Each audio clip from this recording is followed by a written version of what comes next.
Nyame adehye ebrei se otemene mede nchia sonko ema baby bia owo sabre na meka se nyame onhyira ontenanimu enkyira se ebrene doina onsa eka odi a utie emu nsemi mesre se utie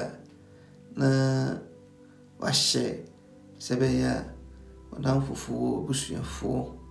ene wadofo yina so ensa ebeka sa ensempa ebisisi ebe yebremu bra enche na Yesu Kristo esiaba ni prenu so mekayo se yawadesua etoso edu lesson 10 na etifia 7 na se ahomeka kwan a etwase wode wo ho ehyemu bi ahomeka ekwan a etwase wode wo ho ehyemu bi an exciting way to get involved. An exciting way to get involved.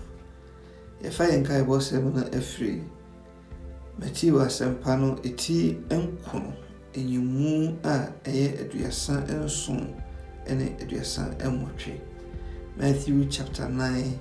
verses 37 and 38. Ose ena oka kire ne suafo no se otwa adwuma no doso adwuma yefo no de usa enti mo sere otwa wura no na omma adwuma yefo emra ne twa adwuma no mu. Amen. We Yesu Kristo empire na otu asuafo no efo se wonmo eno no ambrasi mu mesese obedro kumase na mene wabompaye enyame ne abankese tumi yina ewura enen so na modum so me yakwanya bio se ensamra na chechre yen onsem de aba esri na ne se eme ho konkron kasa kire yen sisi akomane adwin biara ebri ejiwasem me mobo na me ahoden a nsema yetie yebetimi ede abo abrabo konkron yebetimi de anante sede wo Kristo hwehwe anka opia abeto se sefata yeda wase Yesu dimu. Amen. Yewo kasa bia ye kasa unity is strength ana se enkabo mumu ewo ahoden enti na adusua yi etwe adwen esi exercise ya etoda ye tetene yapom se onkwa ofie na oye wadwen se o mipie akwatetene mapom a etoda ya na endi hapa na nso so se munam nipa be enan enum ensia mo kam ho abom se o ene yepese eha ene yekone kwatentene yapom a eboa ma bribia no o ho ye ha na o do ho efra se nipa kuo no mu anso se kawo nko a ya na etin se wa obesheda se bi pie akwatentene mapom na saa kwan na so no ode etutu onyame emma kwan a yenso so ebetimi afa so aka yen ho abom adi dwuma sonko na ahye onyankopon din animu onyam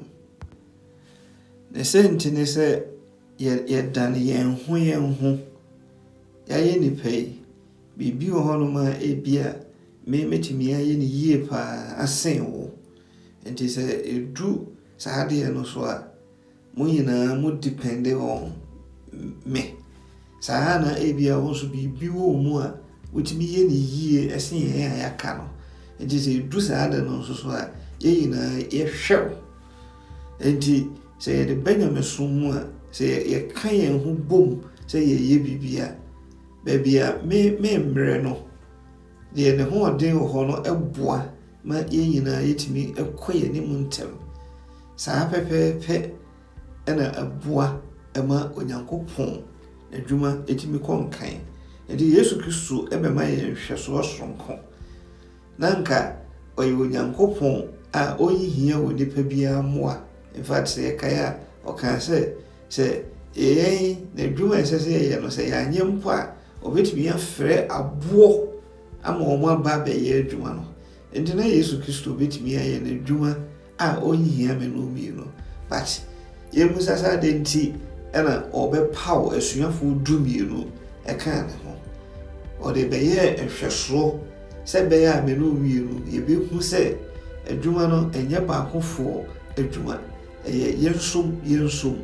wosɔ ha bɛsɔ ha na yɛpagya no ɛboa ɛma adwuma no kɔ so sen sɛ yɛbɛgyae ato baakofoɔ so anaasɛ baakofoɔ nko a ɛbɛgye n'adwene sɛ ɔno nko a ɛbɛyɛ. Yɛhu saa akuo yi nhwɛsoɔ ahodoɔ bebree ɛwɔ twerɛsɛm mu na wɔtwe yɛba bɛhwɛ sɛ ɛdɛn ɛna yɛbɛtumi sua afiri saa akuo ahodoɔ a na ɛda adi ɛwɔ Bible no mu na yɛahwɛ sɛdeɛ yɛn nso yɛbɛtumi de ayɛ adwuma wɔ yɛn bere yi so na aboa ma Onyame adwuma akɔ nkan. Nti deɛ di kan yɛbɛhwɛ Nyame baasa koro a waka wɔn ho abom sɛ ekuo na ɔdi dwuma ɛma mɛno mmienu. Efiri adebɔ ahyɛseɛ ɛna wɔhyɛ aseɛ sɛ ɔdi wɔn dwuma ɛbɔ mu. Sɛ yɛkenkan Genesis chapter 1 verses 1 and 2 a yɛhu sɛ Bible no sɛ mfitiaseɛ Onyankopɔn bɔɔ ɔsoro ɛne asase. Sɛ yɛhuri ɛkɔ verse 26 na ɛhɔ wohu sɛ Bible no sɛ ɔsɛ na Onyankopɔn ka sɛ momma yɛmmɔ onipa sɛ yɛn sɛ so. Saa kasa momma yɛmmɔ no ɛyɛ adansedie a ɛkyerɛ sɛ na ɛnyɛ nipa baako anaa mmienu. Ɛsan sɛ ɛyɛ nipa baako a ɔbɛka sɛ mɛbɔ nipa sɛ mesɛ so. Ɛna sɛ ɛyɛ nipa mmienu a ɔbɛka sɛ ma yɛmmɔ nipa sɛ yɛn sɛ so. Na mo ma yɛmmɔ no, that means sɛ ɔyɛ reference to more than one person. Enti Onyankopɔn na debɔ mu no yɛhu nkabɔ mu sonko a Nyame baasa koro no ɛka wɔn ho bɔ mu na wɔdi dwuma ɛwɔ adwen korɔ botaeɛ korɔ a obi nsusu biribi ɛma obi nka sɛ daabi wei deɛ mɛ ne wɔnya adwen anaasɛ wei deɛ mempene so wei deɛ ɛyɛ ne sɛ a ɛnyɛ yie daabi. Wɔn botaeɛ wɔn susuiɛ wɔn hyehyɛ ne nyinaa ɛyɛ baako. Kyerɛ sɛ nkabɔ mu ama pa ɛda adi ɛwɔ Onyame baasa koro no mu. Na yɛhwɛsoɔ kɛseɛ ɛma mɛno mmienu. Ɛno nti ɛna Yesu Kristo na ɔbɔ mpaeɛ ɛma asuafoɔ no ɛne n'akyidifoɔ nyinaa ɛwɔ John chapter 17 verse 11 no part B no wɔsɛ Agya Kronkron wɔn a wɔde wɔn ama me no fa wɔn sie wo din mu na wɔayɛ baako sɛ yɛn. Nti na Yesu Kristo botaeɛ ne sɛ ɛkoro yɛ a ɛda Agya Ɔba ne Honhom Kronkron ntɛm ayɔnkofa na ɛwɔ wɔn mu no nkabɔ mu a na ɛwɔ wɔn mu no ɛbɛda adi ɛwɔ n'akyidifoɔ emu. Adɔfoɔ nti yɛwɔ nhwɛsoɔ kɛseɛ a yɛbɛtumi ahwɛ asua biribi afiri Agya Ɔba ne Honhom Kronkron ayɔnkofa a ɛda wɔn ntam adebɔ mu sɛdeɛ ɔka wɔn ho bɔ mu na wɔde yɛn wiase esi hɔ na ɔbɔ nipa sɛ wɔn suban ne wɔn sɛ so. Na afei onipa hwe ase akyi wasan yɛ nhyehyɛ sonko ɛto hɔ no sɛ bɛyɛ a obɛtumi agye adasama a ahwe aseɛ no nkwa. Adɔfoɔ fa Bible na yɛkenkan Yohane asɛmpa no ekyi edu nyimu edu nson ne edu nwɔtwe no. John chapter 10 verses 17 and 18. Or say,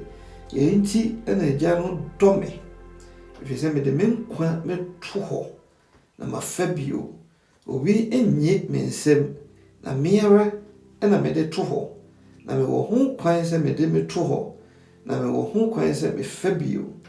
Ahyɛdeɛ yi na menya no megya nkyɛn. Enti Yesu Kristo ni wuo a ɔba asase so ha bɛwuiɛ ɛne ne sɔreɛ mu nyinaa no ɛyɛ nteaseɛ soronko a Nyame baasa korɔ no ɛpene so sɛ ɔbɛwu na ɔgye adasamma nkwa. Ɛno nti ɛna wɔ sɛ yei ɛne ahyɛdeɛ a menya no megya nkyɛn. Sɛ yɛkɔ ɛyɛ Romans chapter 8 verse number 11. Roman for moment 18 watwe nyimu do baako ɔsɛ na sɛ deɛ onya ne Yesu firi awufuo mu no honhom ɛte mu mu a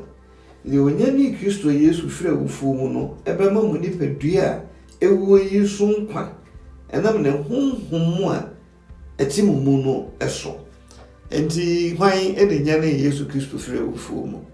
ɛyɛ Onyankopɔn ho asɛm ɛna ɔka. Enti nkwagye hyehyɛ ne nyinaa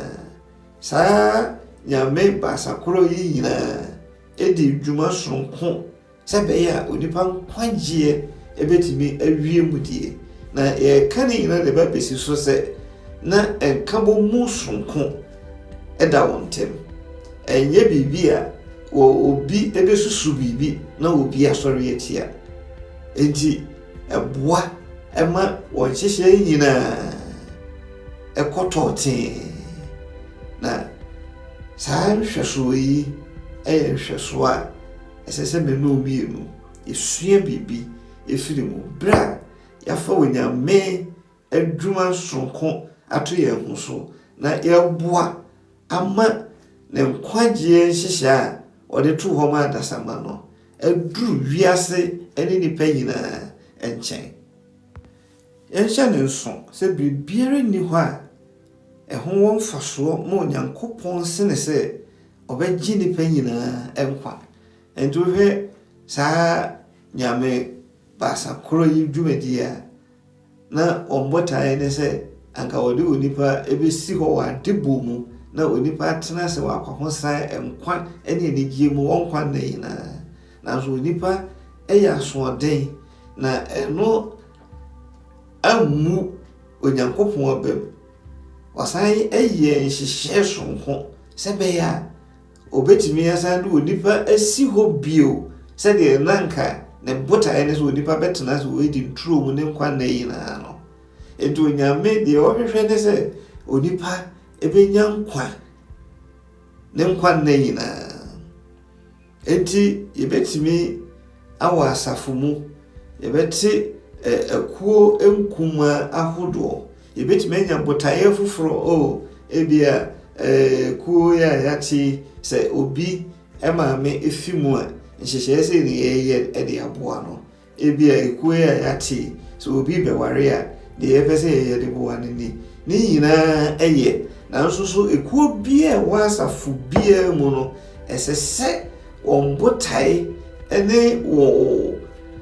wɔn de so adi hunu titiriw ɛyɛ sɛ obetumi aduru afoforɔ nkyɛn na wadi Yesu Kristo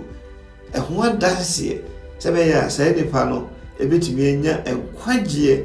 ama ne kra. Enti deɛ yɛde asi yɛni so wɔ asafo mu sɛ ekuo kuma sɛ yɛyɛ wei sɛ yɛyɛ wei aboa yɛn ho ne nyinaa yɛ. Nanso ɛma yɛwie mfi sɛ deɛ Onyame ani ku ho paa ne sɛ ɔbɛgye onipa nkwa. Ɛsɛ sɛ man no ɛyɛ botaeɛ titiriw. Enti yɛhu ayɔnkofa soronko a na ɛda Nyame Agya, Nyame Ɔba ɛne Nyame Honhom Kronkron ntam. Sɛdeɛ ɔka bɔɔ mu ɛbɔɔ onipa na ɔbɔɔ yɛn wiase. Sɛdeɛ ɔka bɔɔ mu ɛwɔ onipa nkwagyeɛ nhyehyɛeɛ a ɛnɛ ama me no mienu yɛtumi firi yɛn ho sɛ yɛyɛ akristofoɔ. afei yɛnsan hwɛ akuo nkuma ahodoɔ a yɛhu ɛwɔ yɛn Bible mu. Yɛka akuo nkuma ho asɛm, maybe obi bɛbusa sɛ why akuo nkuma, small groups? Ɛwɔ mu sɛ yɛwɔ asafo mu ne nyinaa wɔ hɔ deɛ, nanso so ɛtɔ da sɛ asafo no da hɔ kakraa no, ɛnyɛ obiara koraa na nya akwanya ɛdi dwuma ɛwɔ asafo no mu. Nnipa no dɔɔso, enti sɛ akyɛdeɛ bi wɔ obi mu koraa mpo a ɛtɔ da yɛ na ɛden sɛ yɛbɛhu. Enti saa akuo nkuma yi ɛbotaeɛ ne sɛ ɛbɛboa na ama obi biara anya biribi ayɛ. Enti ɛbɛtumi ayɛ sɛ ebia nnipa bɛyɛ 6-8 yɛaka yɛn ho abom sɛ yɛapɔn afiri asɔre akɔ fie no, ɛda sei yɛbɛhyia mu ɛwɔ bea sei na yɛn ankasa yɛsua yɛn Bible, yɛn ankasa yɛabɔ mpaeɛ, yɛn ankasa yɛadwendwen Onyankopɔn asɛm ho, na afei yɛtu anammɔn sɛ yɛde saa nsɛm no ɛbɛkɔ afoforɔ nkyɛn. Sɛ ɛba ne sɛ ɛsiane sɛ yɛyɛ nipakuo kumaa bi ɛna aka wɔn ho abom ɛde botaeɛ bi asi wɔn ani so nti no, ɛboa ɛma obi biara ɛnya akwanya ɛyɛ biribi. Na afei deɛ ɛwɔ obi biara mu nso no, yɛn nipakuo kakra na yɛhyia no yɛn nyinaa yɛhu. Na mmom sɛ ɛkɔyɛ asafo mu ne nyinaa, ɛtɔ da yɛana ɛden ɛsiane sɛ nnipa no dɔɔso. Ɔsɔfoɔ ani ɛyɛ baako, asɔmpanimfoɔ adan a na ɔmɔbɛyɛ. Enti ɛyɛ nhyehyɛeɛ a ɛboa na ɛtumi ɛma yɛhu akyɛdeɛ ahodoɔ a ɛwɔ afoforɔ nso mu. Enti yɛhu sɛ Bible mu no yɛwɔ nhwɛsoɔ ahoroɔ pii ɛfa akuo nko a na wɔrebɔ mpaeɛ, wɔrebɔ mu asom, wɔrehyɛ wɔn ho nkuran na wɔrebɔ mu ayɛ adwuma ama Kristo. Yɛnhwɛ deɛ ɛdi kan ɛwɔ Exodus chapter 18 verses 21-25. Mose nwoma no deɛ ɛtɔ so mmienu, ɛti dum wɔtwe, ɛnyimu aduonu baako ɛkɔpem aduonu enum. Enti Onyame asɛm ɔsɛ, na wo nso yiyi ɔman no nyinaa mu mmarima a wɔfata, osuro Onyankopɔn, ɔyɛ anokwafoɔ, na ɔnyɛ sikani bereɛ, na fa wɔn sisi wɔn so apem so mpanin, ɔha so mpanin, aduonu so mpanin, ɛne dudu so mpanin. Na wɔnsiesie ɔman no mu nsɛmbere nyinaa mu, na asɛnkɛseɛ biara deɛ ɔmfa mmere wɔn, na nsɛm nketewa nyinaa deɛ wɔn ara wɔnni, na ama no ayɛ wo so ɛhare, na wɔne wo asɔ mu. Afei verse 23 ne sɛ woyɛ yei sɛdeɛ Onyankopɔn ɛhyɛ wo yi a, ɛno ɛna wobɛtumi agyina, na ɔman yi nyinaa nso bɛkɔ wɔn tenabea dwodwoo. Ɛna Mose tie n'ase asɛm no, na ɔyɛɛ deɛ ɔka kyerɛɛ no ne nyinaa. Na Mose yiyii Israel nyinaa mu nipa a wɔfata, na wɔde wɔn sisii ɔman no so atitire apem so, ɔha so, aduonum so, ɛne dudu so mpanin. Amen. Ɔdɔfoɔ wɔhwɛ ɛha a ɔde yɛn ɛkɔ Israelfoɔ bra na Moses akɔyi wɔn afiri Misraim, na ɛdɔm a ɔno Moses nipa baako pɛi ɛdi wɔn anim, na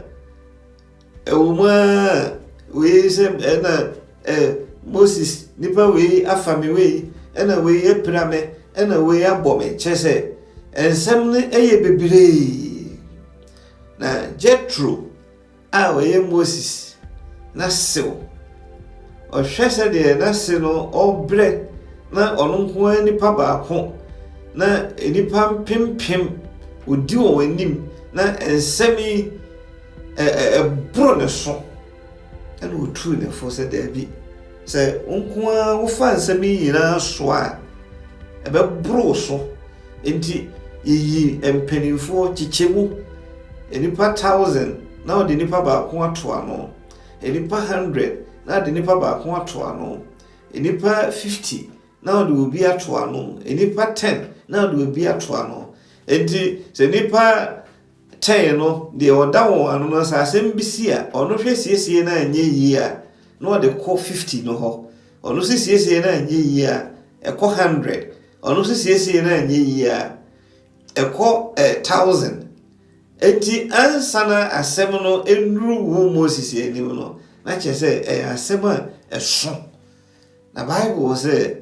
Moses etie Jethro afutuo no na ɔde yɛ adwuma pɛpɛɛpɛ sɛ de wɔhyɛ no na ɛde sakrayɛ sonko ɛbaeɛ enti ɛtɔ da untimi ɛnka sɛ oyɛ ɔsɔfo enti wo de adwuma no nyinaa wagye ne nyinaa time wani ase daabi Yesu Kristo a no ɔyɛ Onyankopɔn na ɔno ankasa ɔwɔtumi sɛ obetumi ayɛ n'adwuma a ɔnyɛ obiara mmoa no ɔbɛma yɛ hwɛsoɔ ɛno nti ɛna ɔpaw asuafoɔ edumienu sɛ bɛyɛ a yɛbɛhu sɛ adwuma na ɛnyɛ baakofoɔ adwuma sɛ nipa baako pɛ ɛbɛtumi ayɛ a nka yɛ bi a ɔbɛfrɛ wɔn mu baako na sɛ nka ɔno gya hɔkora akɔsoro a na nka sɛ nipa no take over nanso hu sɛ ɛsɛ sɛ ɛyɛ nipa dodoɔ na aboa ama adwuma no ayɛ ha ɛno nti ɛna yɛn kae bɔsɛm no ɛde ma yɛn sɛ Yesu Kristo ɛka kyerɛ n'asuafoɔ no sɛ otwa adwuma no dɔɔso na adwumayɛfoɔ no deɛ osua nti mo nsira otwa wura no na ɔmma adwumayɛfoɔ mmra ne twa adwuma no emu nti ɛnyɛ adwuma ɔsɔfoɔ nko ara betumi ayɛ ɛnyɛ adwuma asɔre mpanyin nko ara betumi ayɛ ɛno nti ɛna yɛwɔ kwa yɛwɔ advertisement yɛwɔ women ministry yɛwɔ yɛka ne sɛ akuakuo ahodoɔ youth leader enti saa akuakuo no nyinaa ɛwɔ wɔn naanofoɔ sɛ biribi esi kuo biara mu a ɛsɛ sɛ saa kuo no kandifoɔ no wɔhwɛ esiesie sɛ ɛboro ne so a ekuo biara ɛwɔ asɔmpani a ɔhwɛ so ɛsɛ sɛ ɔbɔ saa asɔmpani no amaneɛ sɛ boro asɔmpani no so a ɛsɛ sɛ ɔbɔ ebi a first order amaneɛ na wɔhwɛ esiesie enti sɛ ɛni nyinaa anyɛ yie ansa ɛna beduru ɔsɔfoɔ anim nti saa nhyehyɛ na ɛnɛ yɛde edi dwuma ɛwɔ yɛn nsafo ahodoɔ mu no saa nhyehyɛ korɔ na ɛna Jethro ɛde ma n'ase Moses yɛhu saa nhwɛsoɔ korɔ yi nso bi ɛwɔ asomafoɔ no wɔn brɛ so ɛbrɛ na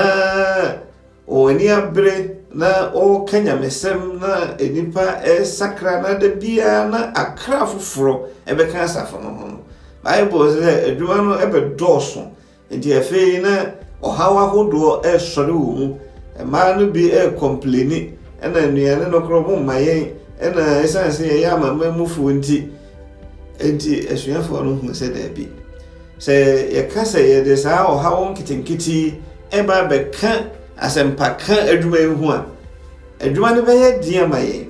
enti moma yɛmpɛ mmarima a obetumi agyina na wahwɛ atoto saa ɔhaw nketenkete na yɛn nso so yɛama yɛni akɔ ɛyɛ nyamesɛm ka no ɛho na ɛno ɛna ma yɛnya ɛyɛ asomfo anaasɛ first deacons ɛwɔ Kristo asafo mu enti ɛboae ɛma afei asomdwie hyɛ aseɛ sɛ ɛtena ɛyɛ asafo no mu na afei asuafoɔ no nso so etimi de nsɛmpa no ɛkɔ yɛ sɛdeɛ na ɔhwehwɛ na se omo kan sempa omo akoro ya na ehwe esa edi nsem ahodo a se won kon bebu adwuma no be doso ama won afei yesan eba ne fem kra yehu se tese ebia asafo na edipa bebro be se 800 ebi kra mpo hono ma ebro sa anase se edipa 500 ekra mpo a se toda na so obi a masori mpo a unhu no enti se yenya sa akuo nketu ayi a ese akuo bia no ehwe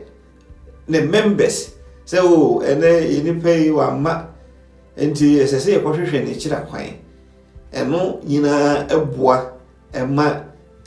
asafo no etimi ehu ba bia sinto ahodo ewo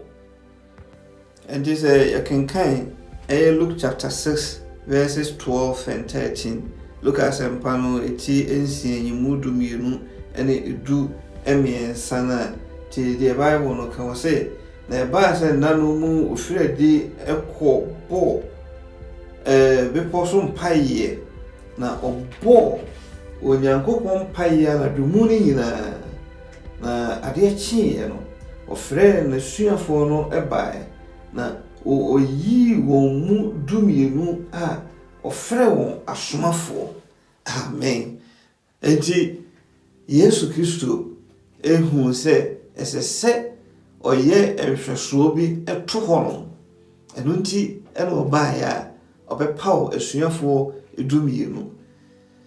emusa se na botaye ben ena na etachiri se beya adwuma na ode be hye won sa no obetimi aye na waye ni yie se beya obeye ne dwuma no mu aboafo etitiri bra ono eja na chi ama won ekosoro no enti ohwa ewomu a na wasoma won wasemunko na munko kan sempa munsa yare muntutu ahohomone suafo no ko no oba ode anigye owura ekọ ehwe ahohomone bre won ho asema ye yasan yarewa enifrafo ani abie asotifo te asem na ni nyina no botaye ne se na Yesu Kristo ede esiesie won honhom ene honam fem sabeya obetime duru botaye na ode eba be jawon no eho na eno ena aboa amande nyamesem atre akọwiase afa na yina enti enya ba akofo adwuma yensom ebra wo ye wafemu de me ye mafemu de no na aboa no nyame adwuma no ekọ enkan afei ye di go bio wose waboaboa yen ano ama osom osom ben en waboaboa yen ano se ye mra na ye mesom osom a ye ba be som wiase a eyire yi na yaje akra ama Yesu Kristo se de ono eba be som wiase yi no ade na chieja yen se yensom na kwan ben ena ye fa so asom ye som bra achede a ode adua yi mu no ye de sa achede no eye adwuma na onko a wachede no entimi enni dwuma se kontenkro na mom agese de wo no wo de ba na de meme wo me de ba na ye kabo mu a na aboa ama adwuma na ye pese ye no yetimi ye na ewie mudie na ekọ eba bewie enkabo mu a eho ehia ewo nyame asafo ne titiru ebra adwen se ye beka ne honsem na yaje akra aba be hye didin kronkron animu nyam ye kenkan 1 Corinthians chapter 12 verses 12 to 25 ebrenti entimi nkan ni na eye Korintofo moma no eti de dikan eti dumienu enyimu dumienu ekopem aduonu enum no te de oka verse 12 na say na say de nipadua ye baako na wa akwa bebre na akwa yi nyina dɔɔso na nso ɛyɛ nipadua baako no saara na Kristo nso te na ye nyina nso Yudafo Helafo enko adehio ɔbɔ su honhom baako mu ɛma yɛbɛyɛ nipadua baako na ɔma ye nyina num honhom baako na nipadua nso ɛnyɛ akwa baako na yɛ bebre sɛ ɛnan ka sɛ menyɛ nsa enti menka nipadua ho a na ɛnka nipadua no ho ana na sɛ aso ka sɛ menyɛ ni enti menka nipadua no ho a na ɛnka nipadua no ho ana sɛ nipadua nyinaa yɛ ani a anka ɔteɛ ɛwɔ hen sɛ ni nyinaa yɛ ɔteɛ a anka ohua ɛwɔ hen na Onyankopɔn de akwa no asisi nipadua ho maako sɛdeɛ wɔpɛ na sɛ ni nyinaa yɛ kwa baako a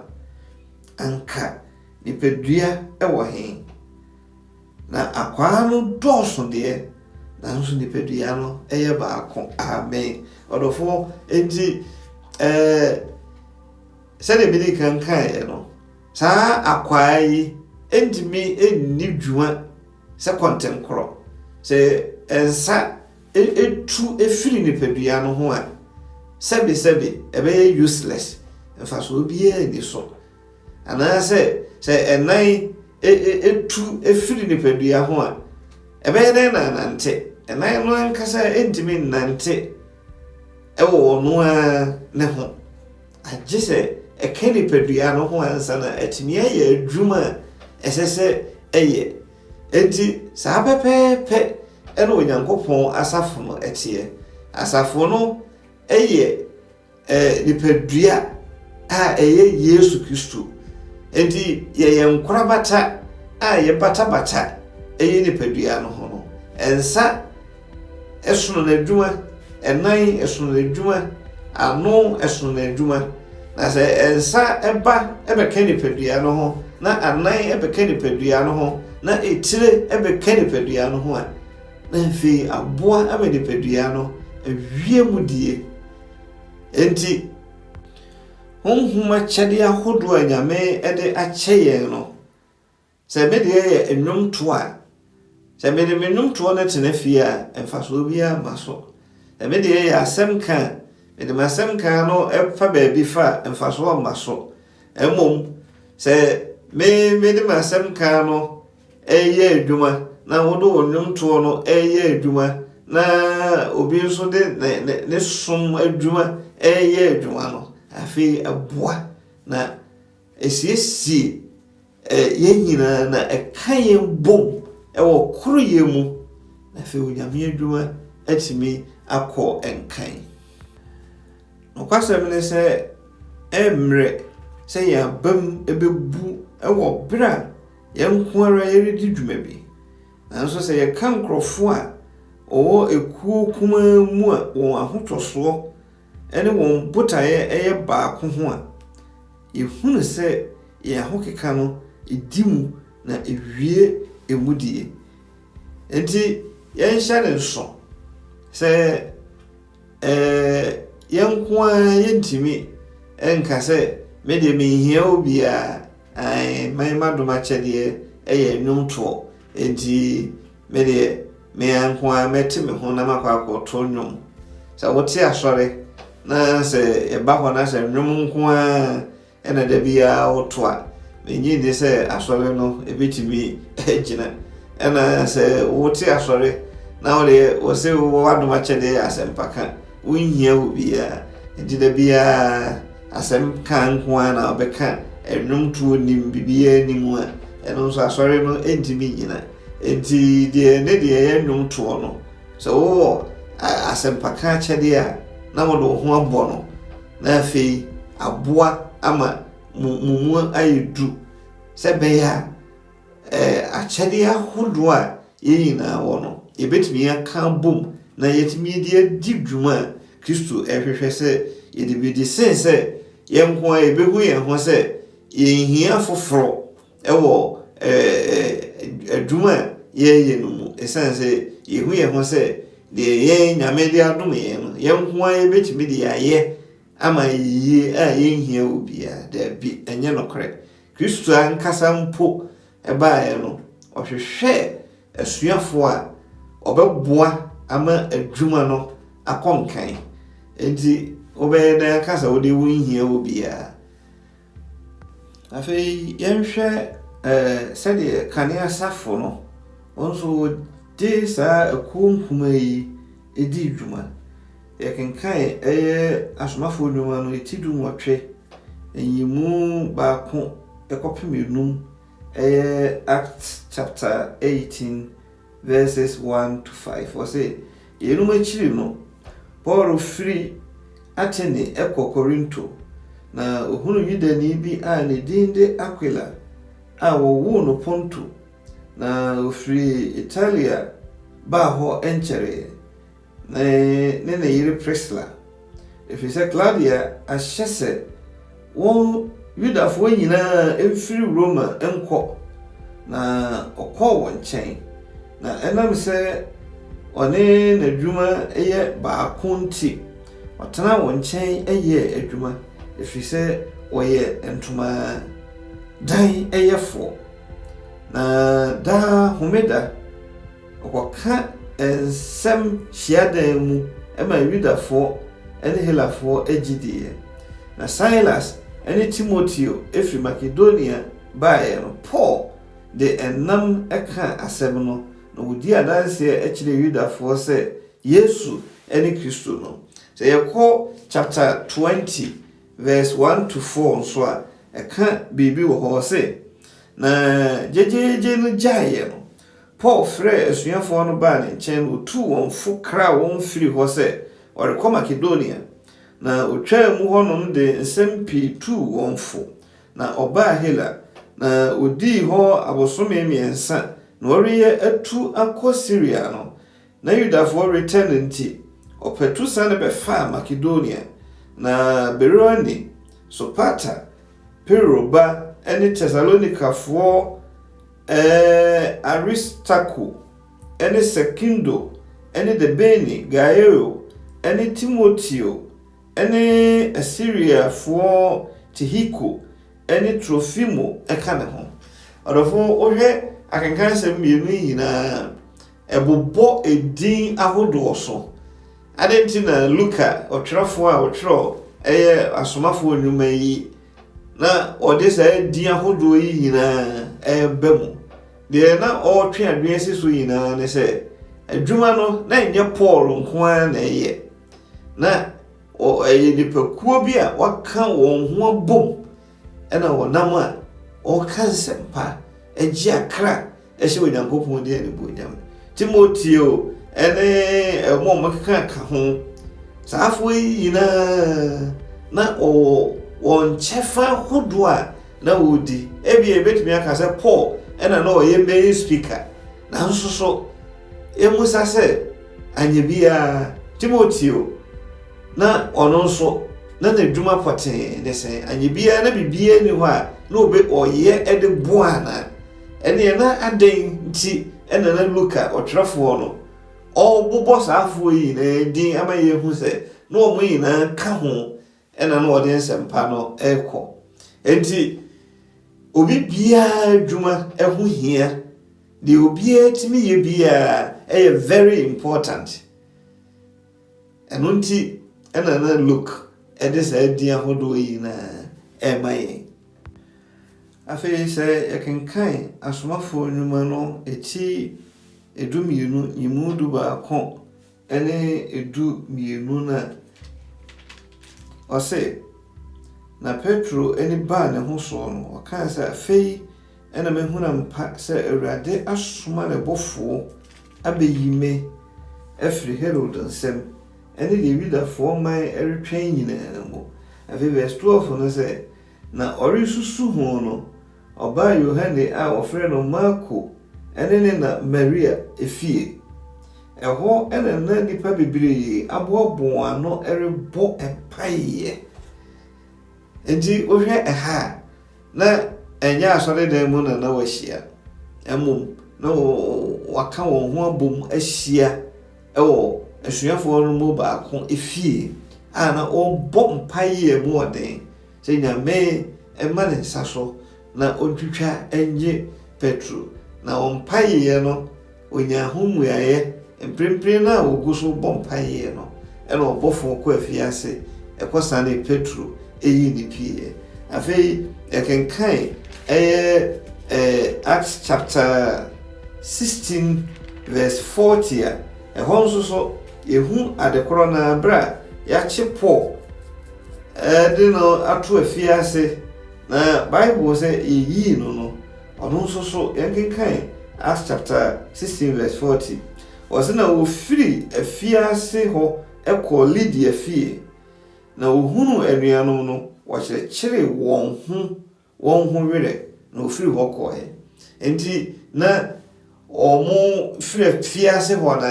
ɔmo kɔ ɔbaa bi a ne yɛfrɛ no Lydia na wasakra foforɔ ɔmo kɔ ne fie ɔmo kɔhyia anuanom wɔ hɔ na wɔkyekyere wɔn ho werɛ ɛdɛn na wɔde kyekyere wɔn ho werɛ ɔde Onyankopɔn asɛm wɔde hyɛ wɔn ho nkran na wɔtutu wɔn ho fo ɛkyerɛ sɛ ɔsom bi ɛkɔɔ so wɔ hɔ a na ɛyɛ obi efie enti akuo nkuma ɛyɛ ade a ɛho ehia ɛboa ɛma akyɛdeɛ ɛwɔ afoforo mu no ɛdɛɛde obi kora wɔ hɔ a asɔre no nipa no dɔɔso yɛmɛ na adwuma kora a ɔfɛre sɛ ɔbɛkɔ akɔgyina nipa dɔm no anim ɛnso so sɛ nipa kuo kakra bi ka wɔn ho bɔ mu a fɛreɛ no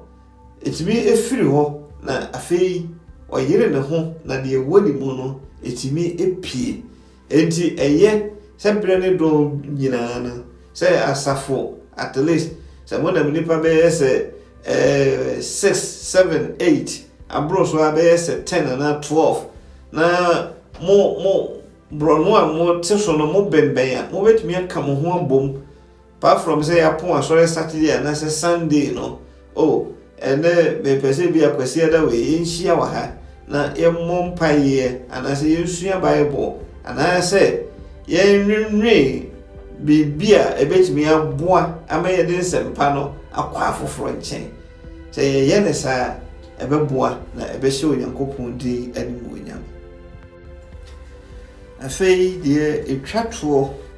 ɔsɛ akuo nkuma sakraya a ɛde ba yɛhu sɛ saa akuo nkuma yi a ɛna ɛbɔ mpaeɛ ɛma ɔbɔfoɔ ɛkɔ afiase ɛkɔ yi Peter ɛbra na yɛahyɛ da ato hɔ a yɛde ɛba bɛgye ne nkwa afiri ne nsɛm na yɛkenkan biribi afiri ɛyɛ asomafoɔ nnwuma no eti ɛnan enyimu aduasa ɛbaako Acts chapter 4 verse number 31 ɔsɛ na owie asɔre no faako a ohyia hɔ ɛwosoe na Honhom Kronkron ɛhyɛ wɔn nyinaa ma na ɔde akokoduro ɛka Onyankopɔn asɛm amen ɔdɔfo enti saa nipakuo kakra ɛka wɔn ho bɔ mu na wɔde gyidie ne akoma korɔ ne adwen korɔ ɛbɔ mpaeɛ no Bible sɛ saa baabi a wɔhyiaeɛ no ɛhɔ ɛwosoeɛ earthquake esi wɔ hɔ na afei Honhom Kronkron ɛbɛhyɛ wɔn nyinaa ma na afei wɔde akokoduro ɛka Onyankopɔn ho asɛm ɔdɔfoɔ enti sɛ yɛka yɛn ho bɔ mu a Onyame ɛyɛ biribi ɛwɔ yɛn mu sɛ yɛka yɛn ho bɔ mu a nsɛnkyerɛnne esi ɛwɔ Kristofoɔ yɛn brɛ mu afei sɛ yɛkenkan asomafoɔ nnwuma no eti aduonu yimu edunson ɛkɔpem edunkɔn ɛna afei yimu aduonu nson kɔpem aduasa mmienu sɛ brɛ ma yɛkwan a yɛbɛkan ne nyinaa na yɛdi kan no wɔ sɛ na ofiri Mileto soma kɔ Efeso ɛkɔhyia asafo no mu mpanimfoɔ na ɔbaa ne nkyɛn no ɔka kyerɛ wɔn sɛ monim sɛ de ɛfiri da a ɛdi kan a mebaa Asia no me ne mo ɛtena berɛ no nyinaa mu na mede ahobrɛaseɛ adwene nyinaa ɛne nisuo pii sɔhwɛ a ɛbaa me so Yudafoɔ buo a ɔbuu me no mu mesom Awurade na mansi deɛ ɛyɛ mfasoɔ mu biara so sɛ ebia merenka menkyerɛ mo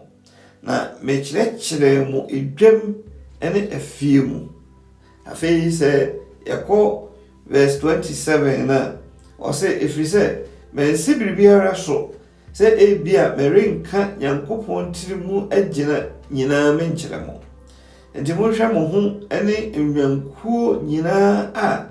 Honhom Kronkron de mo asisi wɔn so ahwɛfoɔ sɛ mobɛyɛre Nyankopɔn asafo a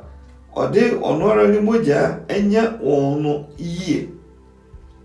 Na menim sɛ me korɔ akyiri no mpataku bɔne ɛbɛhyɛ ne mu a ɔrenya nnwankuo no kwa. Ɛnso mo ara mo mu nipa bɛsɔre a wɔbɛka nkontompo nsɛm de atwe asuafoɔ no adi wɔn akyire. Enti monwɛn monkae sɛ mfie mmiɛnsa ni anadwo ne awia menyae mo mu biara afutuo ɛwɔ nisuo mu da. Afei verse 32 na ɛtwa toɔ no sɛ na afei deɛ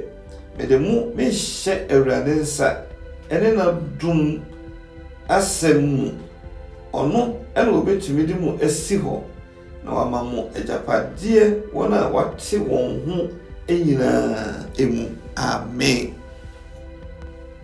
Ɔnofo nti wohwɛ deɛ yɛkenkan wɔ ha yi nso a saa nipakuo a ɛhyia yi otutu wɔn ho fo ɔhyehyɛ wɔn ho kran afei ɔbɔ mpaeɛ.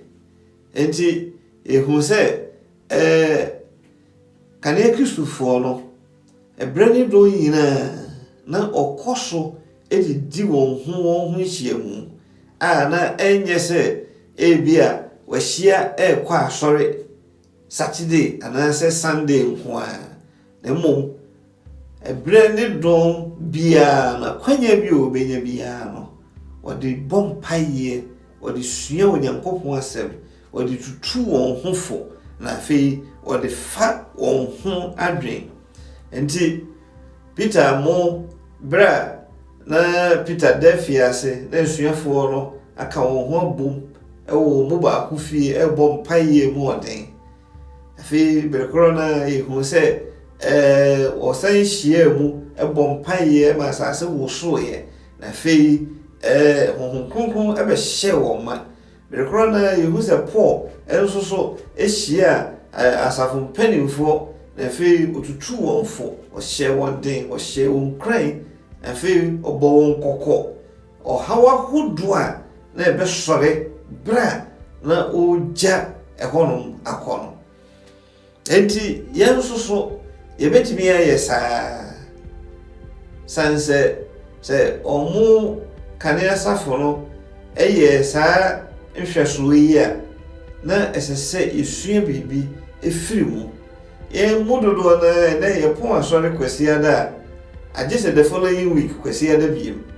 Yɛpɔn asɔre memenda a agye sɛ Saturday foforɔ biem ɛne yɛbɛhyia. Ɛno nda nkyɛn sɛ ebia yɛn ankasa nipakuo bi yɛka yɛn ho abom sɛ o yɛn den ɛbɛtumi ayɛ aboa na yɛde nyamesɛm no akɔma foforɔ. Dabi yɛnni saa weenu mu biara ho adwen. Enti yɛnhwɛ na yɛnsua biribi ɛmfiri kanea asafo no ɛne kwan a wɔfaa so di wɔn dwuma na aboa na atumi ama Onyankopɔn asɛm no akɔ akyiri.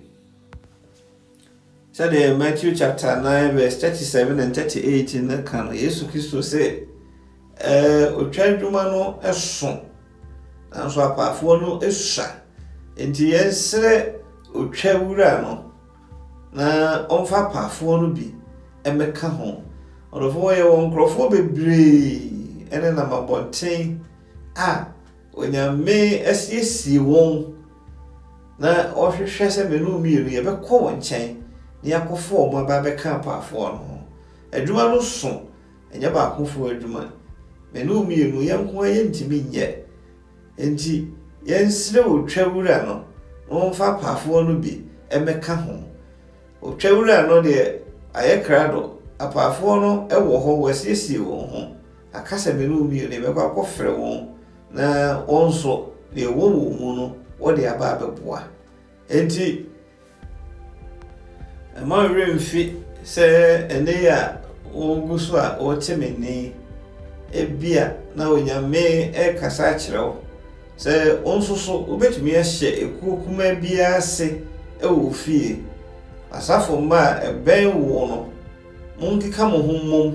na monhyɛ Bible sua ase monka mo ho mmom na montutu mo ho fo monka mo ho mmom na mommɔ mpaeɛ na afei momfa adwene a mobɛtumi ade nsɛmpa no aduru afoforɔ nkyɛn ɔdɔfoɔ nti yɛde adesua no nyinaa bɛwieɛ no deɛ na wɔtwe adesua no ɛde ma yɛn nyinaa ne sɛ ahomeka kwan a ɛtwa sɛ menu mmienu yɛde yɛn ho ahyɛ mu bi ɛne sɛ yɛkeka yɛn ho abɔ mu na yɛn nhyehyɛ sɛ baabi kakra yɛn nso yɛwɔ no yɛbɛtumi ama nsɛmpa no atrɛ akɔ hɔ no mempaebɔ sɛ ne a wɔte meni wobɛtu saa na mo yɛ ne manimu ya na aboa ama onyame asɛm no akɔ akyire ɛmɛyɛ mfi sɛ ɛka bɔmu mu ahoɔden sɛ yɛka yɛn ho bɔ mu a nneɛma bebree ɛna yɛbɛtumi ayɛ ɛni kwan sɛ yɛdepende sɛ asɔre no bere bia ɛnyɛ nhyehyɛ ansa na yɛyɛ biribi yɛyɛ nkasa nso yɛbɛtumi afa ato yɛn ho so na yɛtu anamo ɛnɛyi na aboa ama asɛm no akɔ akyire yɛnhyɛ ne nso sɛ Yesu Kristo ɔne agya ɛne honhom kronkron no ayɔnkofa soronko ɛnkaba mu soronko ɛwɔ wɔn mu firi adebɔ mu firi onipa nkwagyeɛ nhyehyɛ ho ɔka wɔn ho bɔ mu enti ɛyɛ nhwɛsoɔ ɛma menu mmienu yɛsan hu Moses ɛnso bra no ɔno nko afa adwuma na soa na wɔtete na wɔhahae otie Jetro afutuo no ɛboa ma ne kyekyɛ adwuma no mu na ne ho ɛhenkan no enti yɛwɔ asafo mu a ma yɛnyɛ adwuma biara ntan yɛn ni ase yɛma kwan na afoforɔ nso deɛ ɛwɔ mu no ɔmfa ɛmɛboa afei yɛsan hu sɛ deɛ ɛwɔ mu no ɔnko a wontimi mfa nyɛ adwuma sa nkorankorɛ ɛsɛ sɛ wode ba na deɛ me nso mewɔ no mede ka ho na deɛ obi nso wɔ no wɔde bɛka ho na boa ma Kristo nipadua no ayɛ mua afei yɛnhyɛ ne nso bio sɛ kane asafo no ɔde saa akuo nkuma yi edi dwuma na ɛboa wɔn na ɛno ɛna ɛnɛ yi menu mmienu yɛsua sɛ yɛn nso yɛbɛtumi ayɛ na ayɛ yie nyame nhyira wo wɔte n'anim nkyira wo ɛwɔ Yesu Kristo din mu nyame tumfo ma ɛda wase ɛne nso aka yɛn ho ama yɛde wo ho nsɛm ɛba a wɔma ɛtie deɛ yɛsrɛ nyinaa ne sɛ hu yɛn mmɔbɔ na tintimi yɛn gyidi ase yɛsua Kristo ma yɛ ahoɔden a ɛde mo anim yɛ a yɛbɛtumi de atu ho anamɔ na yɛtumi nam saa yɛ so ama afoforɔ ɛho wo Kristo ne asɛmpa no yɛda wase Yesu Kristo din mu amen.